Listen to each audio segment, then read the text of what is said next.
자, 오늘은 19차시고요. 교과서 52에서 57조 내용 한번 보도록 하겠습니다. 오늘 배우는 게 이제 연력학 제1법칙인데요. 연력학 제1법칙은 에너지 보존 법칙이라고 할 수 있고요. 연력학 법칙들 중에서 어찌 보면 가장 기본이 되고 중요한 법칙이라고 볼 수가 있습니다. 네.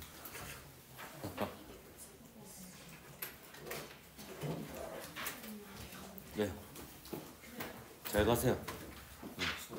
예.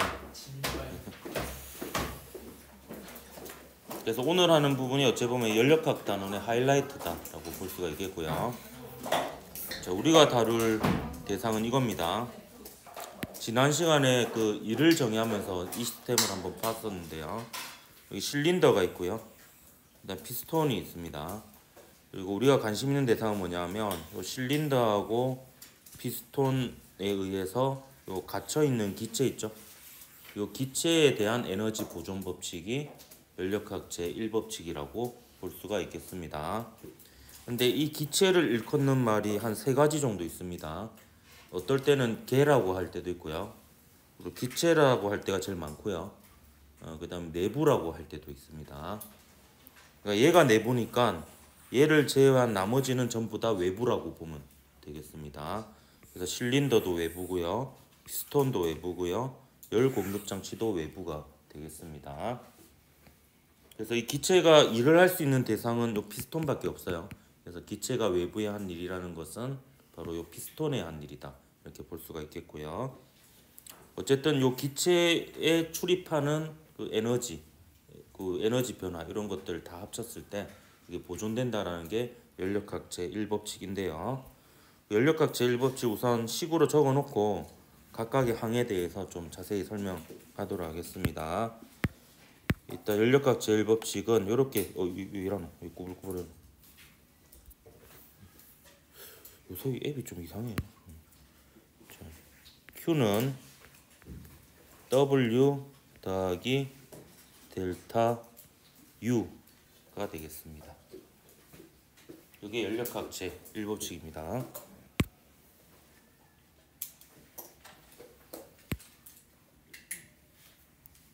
예쁘게 고치고 있습니다. Q. 그럼 Q와 W와 델타 U가 무엇인지 각각 설명하도록 할게요. 일단 이 QW 델타 U는요, 아까도 얘기했지만 요 안에 있는 기체의 에너지 보존 법칙이거든요. 이 때문에 QW 델타 U 모두 주어는 기체라고 보면 되겠습니다. 주어는. 그래서 Q는 뭐냐면 기체가 외부로부터 받은 열량입니다. 그래서 요 Q는 부호가 플러스면 열을 흡수하는 거고요. 부호가 마이너스면은 열을 방출하는 겁니다. 이게 좀 헷갈릴 때가 있는데 요렇게 기억하면 좀 덜 헷갈릴 거예요. Q를 뭐라고 생각하면 되냐면 Q를 월급 이라고 생각하십시오. 그래서 받아야 플러스예요. 빠져나가면 마이너스입니다. 저도 마이너스 인생인데요. 여러분 플러스 인생을 살기 바랍니다. 월급을 받으면 통장의 절대값이 작아져요. 신기한 일이 발생하죠. 예. 어쨌든 이게 월급이라고 생각하십시오. 그래서 기체가 받으면 플러스, 빠져나가면 마이너스입니다. 그리고 W는 기체가 외부에 한 일인데요. 외부는 곧 피스톤이 되겠죠. 근데 기체는 항상 실린더든 피스톤든 밀기만 하거든요. 기체가 당길 수는 없을 거 아니에요. 그래서 이 기체가 피스톤에 작용하는 힘은 항상 오른쪽입니다. 예, 그렇기 때문에 얘가 부피가 증가하면 양의 일을 하는 거고요. 부피가 감소하면 힘의 방향과 피스톤의 이동 방향이 반대니까 음의 일을 하게 되는 겁니다. 그래서 W는 플러스면은 이 부피가 증가한다라는 걸 알 수가 있는 거고요. 마이너스면은 부피가 감소한다라는 것을 알 수가 있습니다. 그래서 W의 부호를 알면 그 부피가 증가하는지 감소하는지를 알 수 있어요. 그 기체의 상태를 나타내는 물리량 세 가지거든요. 압력, 부피, 온도. 그래서 이 중에서 부피의 변화를 이 W로, F로 알 수가 있습니다. 이처럼 이게 연력학 제1법칙은요. 여러분 지난 시간에 배운 PV = nRT하고 좀 다른 점이 뭐냐면 PV = nRT는 어떤 한 순간에 기체의 상태를 나타내는 식이거든요. 압력과 부피의 온도의 관계를 어떤 한 순간에 비교해 보는 식입니다. 근데 연력학 제1법칙은 상태 1과 상태 2 사이에 상태 1에서 상태 2로 변하는 동안의 물리량들이에요. 그래서 상태 1에서 상태 2로 변하는 동안에 기체가 받은 열량이고요. 상태 1에서 상태 2로 변하는 동안에 기체가 외부에 한 일입니다. 자, 그리고요. 이 W가 마이너스인 경우에는 기체가 외부에 음의 일을 한다라고 제가 표현을 했지만 보통 그 문제에서는 문장으로 어떻게 표현되냐면 받아 적으십시오. 기체가 두 개가 있어가지고 약간 위에다 적으세요. 기체가 외부로부터 일을 받았다 혹은 받는다 이렇게 얘기하기도 하고요. 그래서 그런 경우에는 W가 마이너스고 부피가 감소하는 상황이라고 판단하면 되겠습니다. 아니면 이제 주어하고 목적어를 바꿔요. 그래서 외부가 기체에 일을 했다 라는 표현이면 W가 마이너스인 상황입니다. 그리고 부피가 감소하는 상황이고요. 이건 약간 작용 반작용하고 비슷하게 생각하면 돼요. A가 B에 작용한 힘과 B가 A에 작용한 힘은 작용 반작용 관계인데 부호가 반대죠. 그래서 W가 마이너스인 경우에 제가 좀 선호하는 표현은 기체가 외부에 음의 일을 했다라는 표현인데요. 근데 이 표현은 잘 없고요. 대부분은 기체가 외부로부터 일을 받았다 혹은 외부가 기체에 일을 했다라는 표현으로 문장으로 표현이 됩니다. 그런 경우에는 W가 마이너스고 부피가 감소한다는 거 좀 기억을 하십시오. 자, 이까지는 그래도 지난 시간에 배웠던 물리량들이죠. 열량하고 일. 근데 요 U가 처음으로 여러분이 보는 양이 되겠습니다. 자, 이 내부 에너지를 정의하기에 앞서 우선 이상기체에 대해서 먼저 얘기를 해야 되는데요. 이 이상기체는 이상적인 이상한 기체다 이렇게 기억을 하면 됩니다. 이상적인 이상한 기체. 그래서 얘는 여러 가지를 무시하는 무시무시한 기체인데요. 일단 크기 무시합니다. 그래서 무한히 한 점에 모일 수가 있어요. 그렇고요. 그 다음에 얘는 그 상호작용 중에서 그 충돌에 의한 상호작용을 제외하고요. 나머지 상호작용들은 또 다 무시합니다. 그러니까 기체 분자들 사이에 작용하는 뭐 중력이라든지 그러니까 전기력이라든지 이런 것들은 다 무시하고 오로지 충돌에 의해서만 힘이 전달된다라고 봐요. 그래서 포텐셜 에너지가 정의되지 않습니다. 포텐셜 에너지가 정의되려면 중력이라든지 탄성력 혹은 이제 전기력 이런 것들이 작용돼야 되는데 그런 거 없이 그냥 충돌할 때 수직 항력으로 서로 미는 힘만 고려를 하거든요. 그렇기 때문에 포텐셜 에너지가 0입니다. 그리고 얘는 기체 상태로만 존재합니다. 아무리 온도가 낮아져도 액체 상태로 바뀌거나 고체 상태로 바뀌지 않는다라고 가정을 해요. 되게 이상하죠. 그래서 이걸 이상기체라 그러고요. 그래서 이상기체의 총 내부 에너지는 원래 내부 에너지의 개념은 요 실린더하고 피스톤으로 이루어진 요 용기 안에 갇혀 있는 기체들의 총 역학적 에너지. 그래서 총 역학적 에너지인데 포텐셜 에너지가 0이니까 이게 곧 총 운동 에너지가 됩니다. 자, 그래서 이 내부 에너지는 이렇게 정리할게요. 원래라면 역학적 에너지예요. 근데 포텐셜 에너지가 정의되지 않기 때문에 이상기체는 요거는 총 운동 에너지다라고 볼 수 있습니다. 그래서 기체 분자 한 개당 평균 운동 에너지를 EK 바라고 하면 여기에다 분자의 개수를 곱한 게 내부 에너지다. 그렇게 볼 수가 있겠습니다. 얘는 또 이렇게 쓸 수 있어요. 얘는 운동 에너지를 풀어서 쓰면요. 자, n 곱하기 2분의 1 m에 자, 질량은 평균 질량이란 게 없어요. 다 질량이 똑같죠. 기체 분자들이. 그리고 평균 속력은 근데 다 달라요. 그래서 그 평균 속력의 제곱 이렇게 하면 요거 자체는 기체 분자 한 개당 평균 운동 에너지가 되고요. 여기에 실제 분자 개수를 곱하면 전체 기체 분자의 총 운동 에너지가 되고 총 역학적 에너지가 됩니다. 그게 내부 에너지입니다. 내부 에너지. 근데 얘는 뭐에 비례하냐면 온도에 비례해요. 사실 정확히는 요 기체 분자 한 개당 평균 운동 에너지가 온도에 비례합니다. 근데 갇혀 있는 기체는 어차피 분자의 개수가 안 변하죠. 그렇기 때문에 내부 에너지가 온도에 비례한다고 볼 수 있습니다. 온도는 절대 온도가 되겠고요.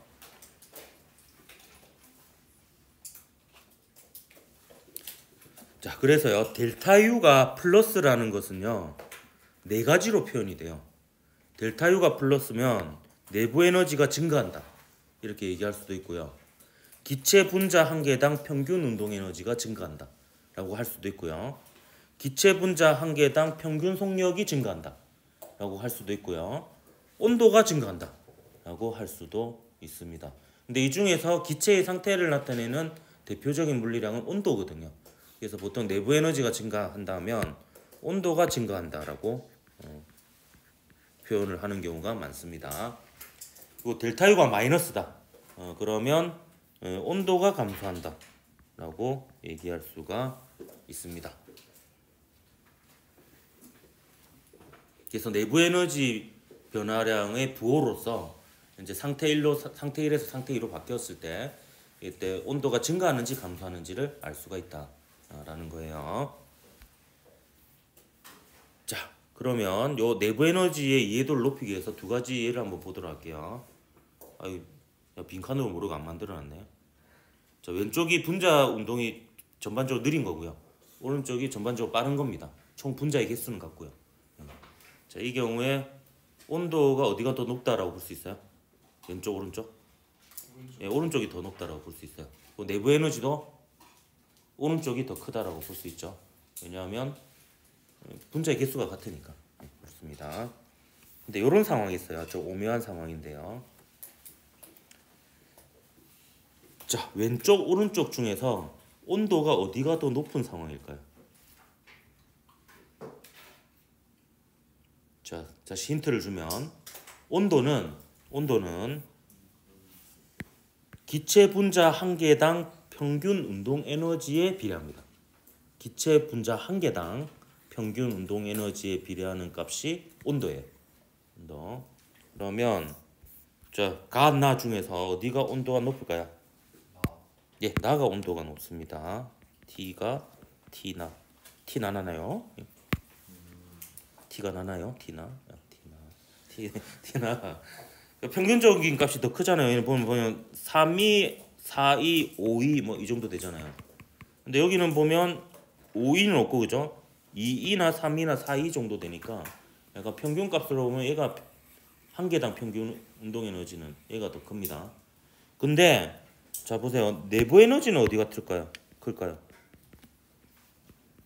내부 에너지는 기체 분자 한 개당 평균 운동 에너지가 아니고요. 기체 분자 전체의 총 에너지입니다. 그러면 총 에너지니까 이걸 전부 다 더한 게 내부 에너지예요. 이걸 전부 다 더한 게 내부 에너지고. 그래서 내부 에너지는 누가 더 큰 거예요? 예, 가가 더 큰 겁니다. 차이를 알겠습니까? 예, 기체 분자 한 개당 평균 운동 에너지가 온도이고요. 근데 내부 에너지는 개수까지 고려했을 때 총 에너지가 됩니다. 근데 보통 이러한 상황은 잘 고려하지 않는 이유가 뭐냐면 우리가 다루는 시스템은 대부분 이렇게 갇혀있는 기체를 다뤄요. 그렇기 때문에 기체 분자의 개수는 변하지 않는 경우가 대부분입니다. 그래서 그냥 온도가 높으면 내부 에너지가 더 크다라고 얘기할 수가 있는 거예요. 근데 개수가 다른 경우에는 사실 개수까지 따져봐야지 내부 에너지가 누가 더 큰지를 알 수가 있는 겁니다. 자, 정리하면 다시 이걸로 한번 가볼게요. 자, 연력학 제1법칙은 이제 상태 1에서 상태 2로 바뀌는 동안 기체가 총 받은 에너지는 받은 열량은 기체가 외부에 한 일과 그리고 자기 자신의 에너지 변화량, 내부 에너지 변화량의 합과 같다. 이렇게 볼 수가 있죠. 이걸 돈으로 생각해 보면 내가 받은 월급 중에서 일부는 외부에 지출하는 데 쓰고요. 일부는 저장하는 거죠. 그래서 돈은 보존되죠. 이렇게 이제 볼 수가 있습니다. 물론 나의 통장 잔고는 보존이 안 되지만 그거는 이제 요거에 해당이 되는 거고요. 그렇습니다. 자, 그러면 여기서 좀 더 정리해 가지고요. 이 중에서 뭐 Q는 우리가 받은 열량이고요. 델타 U는 내부 에너지 변화인데 W를 어떻게 구했죠? W는 PV 그래프에서 면적으로 구했습니다. 면적으로 구했고요. 그 다음에 요 녀석하고 요 녀석의 이제 그 부호를 한번 살펴보면요. 요 W의 부호는 델타 V의 부호하고 같습니다. 이거 U의 부호는 델타 T의 부호하고 같아요. 그래서 이제 W가 플러스면 부피가 증가, W가 마이너스면 부피가 감소한다는 걸 알 수 있고, 그 다음에 델타 U가 플러스면 온도가 증가, 델타 U가 마이너스면 온도가 감소한다는 것을 알 수가 있습니다. 같은 부호라고 적어놓을까요?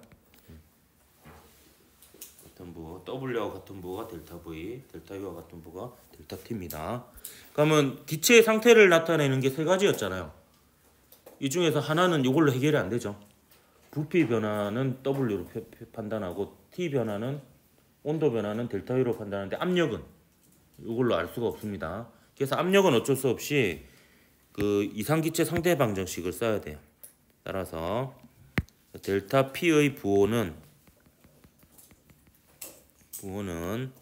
P 이꼴 V분의 nRT로 판별을 해야 됩니다.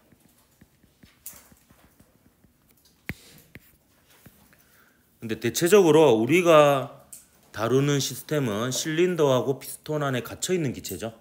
그렇기 때문에 보통은 얘는 상수입니다. 몰수하고 기체 상수는 상수고요. 그래서 경우의 수는 뭐 이 정도 있어요. 자, 부피는 일정한데 온도가 증가하면 압력이 커지는 거예요. 부피는 일정한데 온도가 감소하면 압력이 작아지는 거예요. 그러니까 온도는 일정한데 부피가 증가하면 압력이 감소하는 거고요. 온도가 일정한데 부피가 감소하면 압력이 증가하는 거예요. 온도가 증가하고 부피가 감소하면 압력이 증가하고요. 온도가 감소하고 부피가 증가하면 압력이 감소합니다. 그래서 이런 식으로 이제 판별을 할 수가 있는 겁니다. 그래서 문제를 보면요, 온도가 증가하고 부피가 증가하는 경우 잘 없어요. 온도가 감소하고 부피가 감소하는 것도 잘 없고요. 그런 게 좀 애매하니까 대체로 이제 그런 경우는 잘 없다 이렇게 보면 되겠습니다. 그래서 연력학 문제는 거의 대부분이 요식하고 요식하고 이 두 개를 이제 이용해서 문제를 푸는 그런 거다 이렇게 보면 되겠고요. 여기서 추가가 되는 거는 다음 시간에 배우는 열기관의 열효율 요거까지 해서 이제 세 개의 식으로 모든 게 이루어진다 이렇게 보면 되겠습니다. 그래서 요식 중요하니까 기억을 하고요. 그래서 이 식이 중요하기 때문에 오늘은 요 식을 적용하는 예들을 한번 정리해 보도록 하겠습니다. 요 네 가지 과정 한번 살펴보겠습니다. 자, 우선 등적 과정 한번 살펴볼게요. 자, 등적 과정에서 요 등은 같을 등자입니다. 이 적은 부피 적자예요. 그래서 부피가 같은, 즉 부피가 일정한 변화입니다. 요거는 이제 쉽게 상상할 수 있어요. 압력밥솥 생각하면 되겠습니다. 자, 압력밥솥 뚜껑이 고정되어 있잖아요. 그 안에다가 그냥 아무것도 안 넣어요. 그냥 기체만 있는 거죠. 이 상태에서 열을 가합니다. 그러면 여러분이 사실 이거는 다 예측이 돼요. 그러니까 가면 압력, 부피, 온도의 변화를 한번 볼까요? 열을 가하면, 그러니까 열을 가하면 기체 입장에 열을 받는 겁니다. 그럼 이 기체의 압력은 어떻게 되겠어요? 예, 커지겠죠. 예. 부피는 어떻게 되겠어요? 일정하겠죠. 그리고 온도는 어떻게 되겠어요? 예, 증가합니다. 그래서 그냥 쉽게 알 수 있는데 이걸 굳이 어렵게 연력학 제1법칙하고 그 PV 이퀄 nRT로 한번 분석해 보도록 하겠습니다. 자, 등적 과정에 대해서 연력학 제1법칙을 써보면 이렇게 돼요. Q는 0 더하기 델타 U가 됩니다. W가 0이 되죠. 아니면 뚜껑을 아무리 밀어도 뚜껑이 안 움직이잖아요. 예, 그래서 기체가 한 일은 없습니다. 그래서 열을 받으면 내부 에너지가 증가합니다. 열을 빼앗기면은 내부 에너지가 감소합니다. 제가 대체로 열을 받거나 온도가 올라가는 경우를 빨간색으로 쓸 거예요. 대체로 열을 빼앗기거나 혹은 온도가 내려가는 경우를 파란색으로 쓸 겁니다. 나름 체계적으로 색깔을 쓰고 있는 겁니다. 네. 자, 그러면 이걸로부터 부피 변화하고 온도 변화는 알았어요. 이제 압력 변화는 이걸로 판단해야 된다는 거예요. P는 V분의 nRT 요 이제 생각을 해야 됩니다. 근데 이거는 등적 과정이니까 일단 갇혀 있는 기체니까 얘는 기본 옵션으로 일정하죠. 그리고 얘는 압력밥솥 안에 있는 기체의 부피 안 변합니다. 그러면 열을 받는 경우에 온도가 증가하니까 압력이 증가한다. 이렇게 볼 수가 있는 거죠. 그리고 이제 불을 끄면은 열이 빠져나갈 거 아니에요. 열이 빠져나가면서 이제 온도가 내려가겠죠. 그러면 P는 V분의 nRT니까 압력도 감소한다. 이렇게 얘기할 수가 있는 겁니다. 어떤 식으로 이제 문제가 구성되는지 알겠죠? 요거를 또 그래프로 이렇게 자료가 주어지는 경우가 있어요. 그럼 압력 부피 그래프를 그려보면 이제 요런 과정인데요. 여기서 열을 가하는 과정은 요렇게 변하겠죠. 그래서 보면 온도가 올라가고 압력이 증가합니다. 자, 보세요. P1, V1은 nRT1이에요. 그리고 P2, V2가 nRT2예요. 그럼 PV 값이 클수록 nRT가 크죠. 근데 nR은 상수니까 압력과 부피의 곱이 클수록 온도가 큰 겁니다. 그래서 T1보다 T2가 더 큰 거예요. 그래서 이제 이렇게 돼서 온도가 증가하고 압력이 증가하는 변하고, 요 면적은 0이죠. 지금 보면 요 면적이라는 게 이 선과 요 아래쪽 폭의 면적이거든요. 근데 폭이 0이잖아요. 그래서 이제 한 일이 없는 겁니다. 열을 빼앗길 때는 이렇게 되는 거죠. 압력이 감소하고 온도가 감소하는 이런 상황이 되겠습니다. 이딴 식으로 이제 세 가지를 더 보도록 할게요. 중요한 시간인데 잠이 오죠. 자, 등온 과정. 자, 등온 과정은 온도가 일정한 과정이에요. 온도가 일정한 과정. 근데 이 과정은요, 실제에는 잘 없는 상황이에요. 구현하기가 굉장히 어렵습니다. 그래서 어떻게 보통 구현하냐면 아주 천천히 열을 가하는 거예요. 그러면 약간 온도가 일정한 상태에서 부피가 증가할 수 있어요. 아주 천천히 열을 빼앗기면 온도가 감소하면서 온도는 일정하면서 부피가 감소하는 걸 만들 수 있는데, 그게 실제로는 굉장히 좀 어려운 상황입니다. 그래서 한동안은 수능 특강에서 이 부분은 빼고 설명하기도 했거든요. 근데 그래놓고 또 출제는 하니까 다시 넣은 것 같더라고요. 그래서 이게 이제 물리적으로는 의미가 있으니까 여기 보도록 하겠습니다. 자, 등온 과정이니까 연력학 제1법칙을 써보면 Q는 W 더하기 0이 됩니다. 이번에는 델타 U가 0이 되죠. 온도 변화가 없으니까.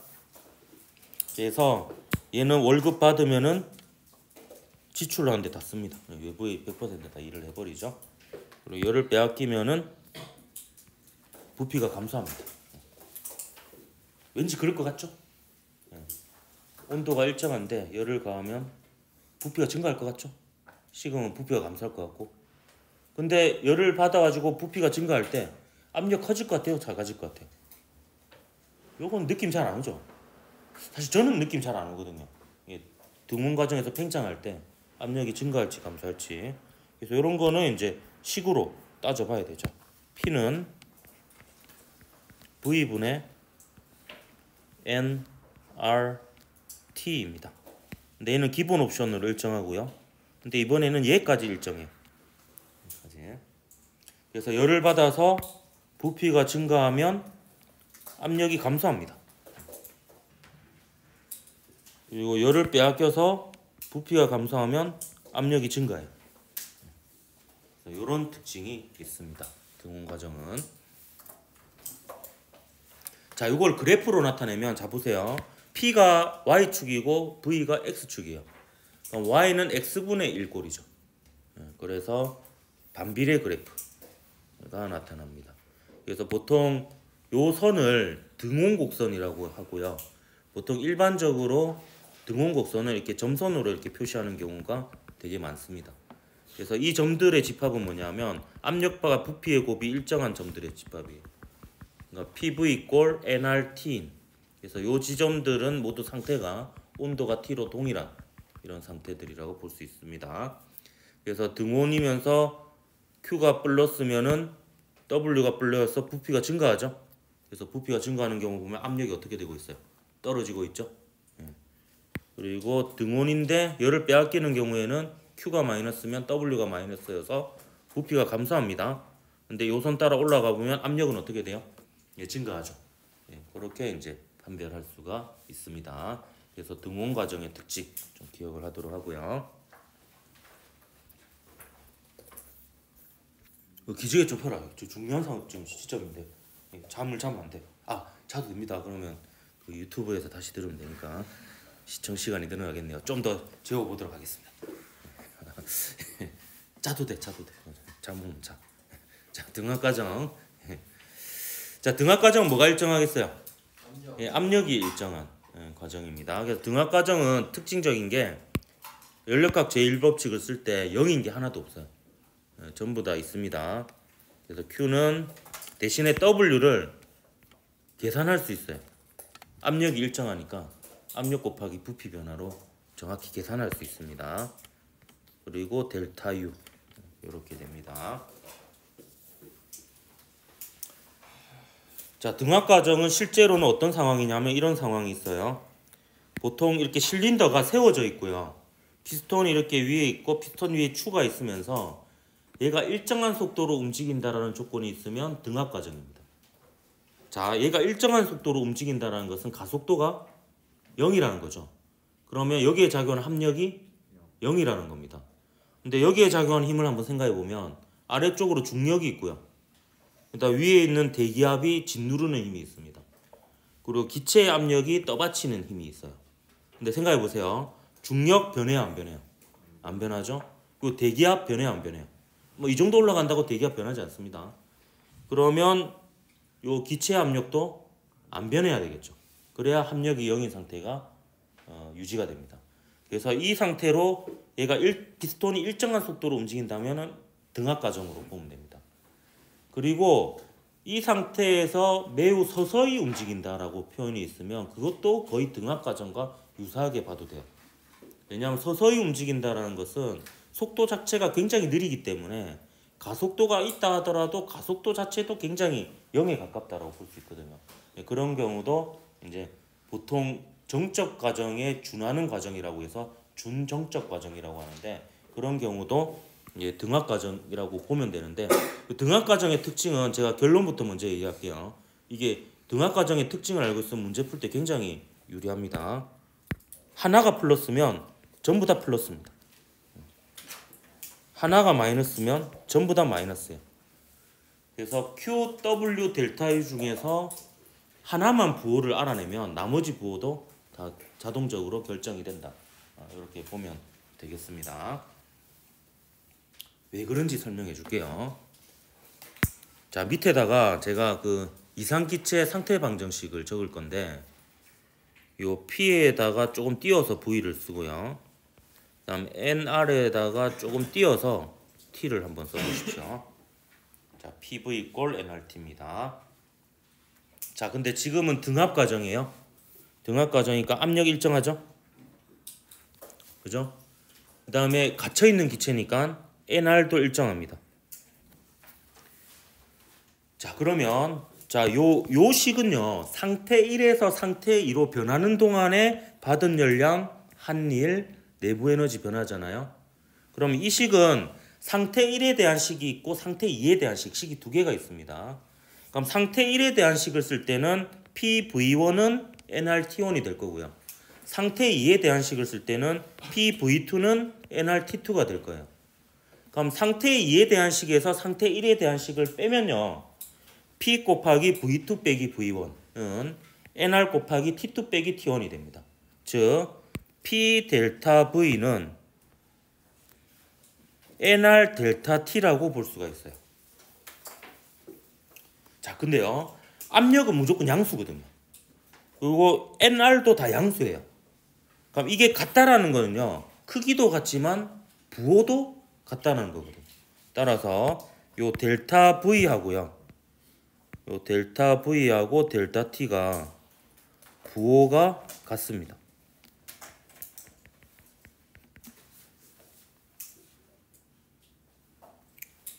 근데 요 델타 V의 부호는 결국에 W의 부호가 같죠. 그리고 델타 T의 부호는 델타 U의 부호가 같아요.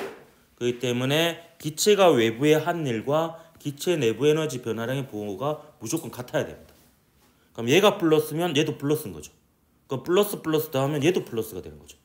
그리고 얘가 마이너스면 얘도 마이너스예요. 그럼 마이너스 마이너스 하면 얘도 마이너스가 되는 거죠. 그래서 등합 과정은 Q, W, 델타 U가 부호가 다 같다라는 것을 이제 알아두면 좀 편리합니다. 자, 이걸 그래프로 그려보면 이렇게 되죠. 등합 과정이니까 이렇게 움직입니다. 그래서 이렇게 되는 경우 어때요? 지금 부피가 어떻게 되고 있어요? 증가하고 있죠? 그럼 W가 플러스인 경우입니다. 그럼 Q가 플러스니까 월급 받는 경우죠. 그리고 온도 증가하죠. 자, 온도 증가하는 거 볼까요? 자, 요 점선은요, 등원 곡선인데 PV 이퀄 nRT1인 곡선이에요. 자, 요 곡선은 등원 곡선인데 PV 이퀄 nRT2인 곡선입니다. 그럼 PV 값이 T1일 때하고 T2일 때하고 어느 때가 더 커요? 이때가 PV 값이 더 크죠. 그러니까 온도가 T2가 더 큰 상황이에요. 그래서 이렇게 변하면은 이제 온도가 작은 쪽에서 큰 쪽으로 간다. 이렇게 볼 수 있죠. P1 V1보다 P1 V2가 더 크죠. 그러면 PV는 nRT니까 P1 V1은 nRT1, P1 V2는 nRT2니까 nRT2가 더 크다. 이렇게 볼 수가 있습니다. 그러면 이렇게 변할 때에는 부피가 감소하니까 W 마이너스고 델타 U도 마이너스고 Q도 마이너스인 이런 상황이라고 판별할 수가 있겠죠. 됐습니까? 자, 이제 마지막입니다. 단열 과정 한번 보도록 할게요. 이 단열 과정이 실제 얘가 제일 많고요. 이건 실험도 해볼 겁니다. 그래서 오늘도 실험을 간단하게 해볼 거예요. 도구 없이 할 수 있는 실험이 있습니다. 이 단열 과정은 열이 차단된 과정입니다. 예석하게도 이제 월급을 못 받는 상황인 거죠. 단열 과정. 그래서 얘는 특징이 Q가 0이에요. 그래서 0은 W 더하기 델타 U가 됩니다. 단열 과정은 어떤 상황이 주로 단열 과정이냐 하면은 이 시스템을 이제 이용하는데 급격히 부피를 줄이거나 급격히 부피를 증가시키는 경우 거의 단열 과정이라 볼 수 있어요. 왜냐하면 아주 짧은 시간 동안에 변화가 일어나니까 열이 출입할 시간이 없어요. 그러니까 매우 빨리 일어나는 변화는 단열 과정이라고 거의 볼 수가 있습니다. 그러면 이제 단열이면서 W가 플러스인 경우가 있고요. 그러면 델타 U는 마이너스가 되죠. 그리고 단열이면서 W가 마이너스인 경우가 있어요. 그럼 델타 U가 플러스가 되죠. 그래서 각각의 경우를 이제 이름 붙이기를 이 경우를 단열 팽창이라고 하고요.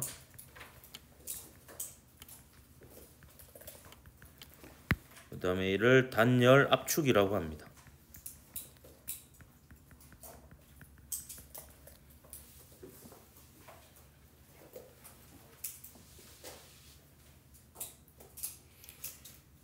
자, 압력 변화는요, 사실 여러분이 상상으로도 됩니다. 상상으로도 되는 게, 생각해 보세요. 얘를 갑자기 확 밀어서 부피를 감소시켜요. 그러니까 압력 어떻게 될 것 같아요? 예, 증가합니다. 그래서 단열 압축할 때는 압력 증가하고요. 얘를 피스톤을 갑자기 확 당겨요. 부피를 증가요. 그럼 안에 있는 기체 압력은 어떻게 될 것 같아요? 예, 작아집니다. 예, 그래서 단열 팽창일 때는 압력이 작아집니다. 근데 요거를 PV 이퀄 nRT로 한번 분석해 볼게요. 자, P는 V분의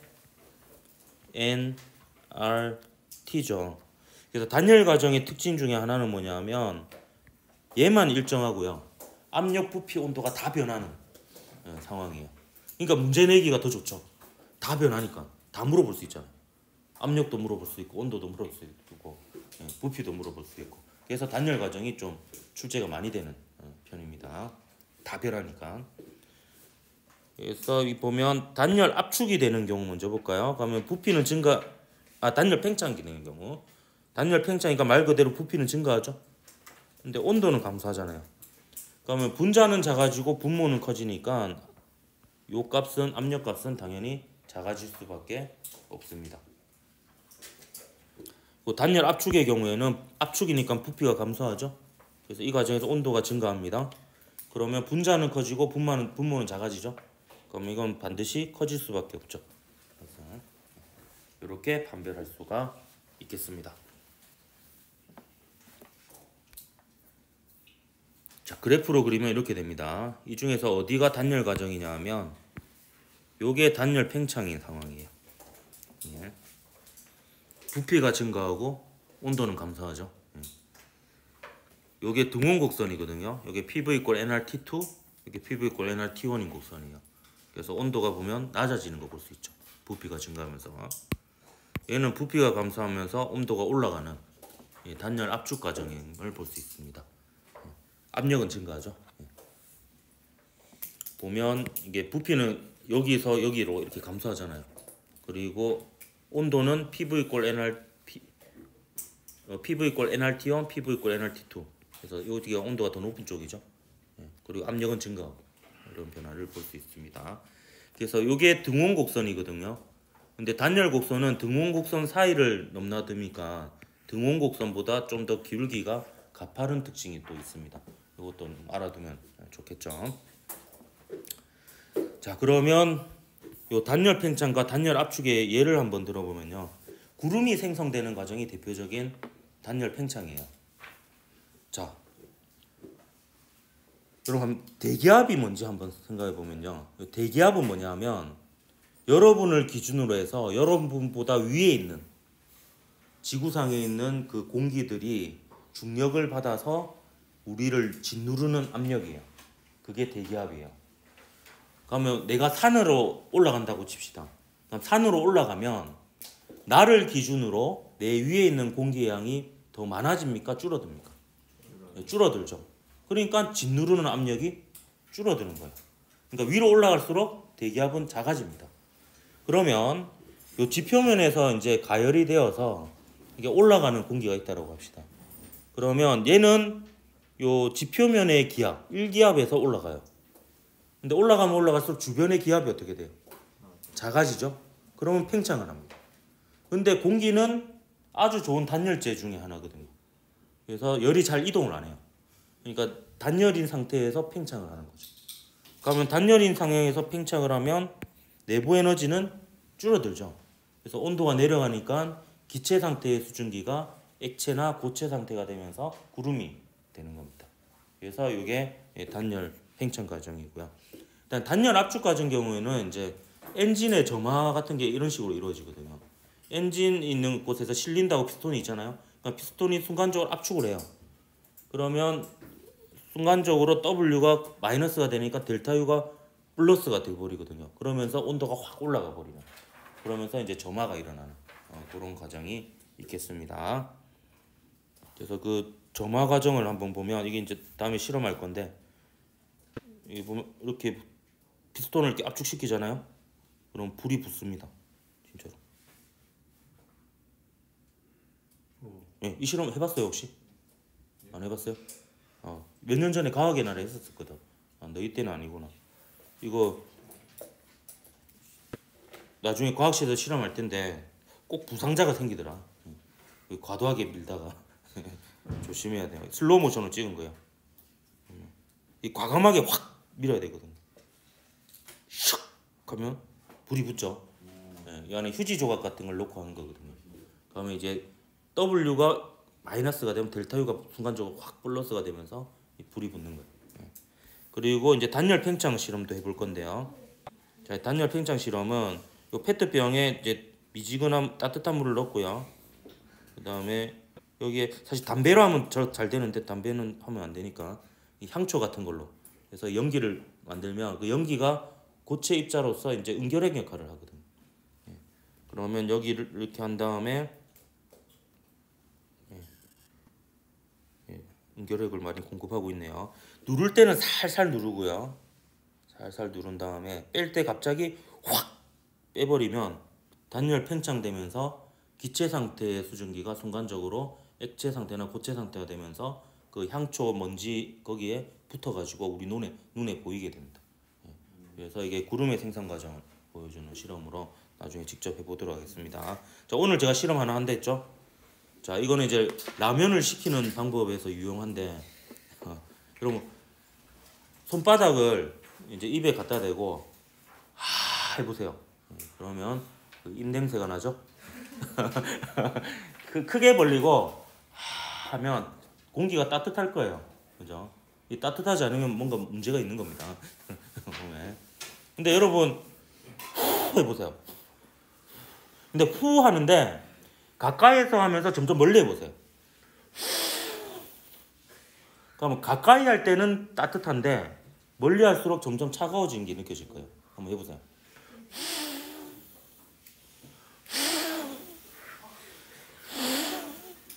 이렇게 하면 이게 왜 그러냐면 후 할 때는 공기를 압축해서 내보내거든요.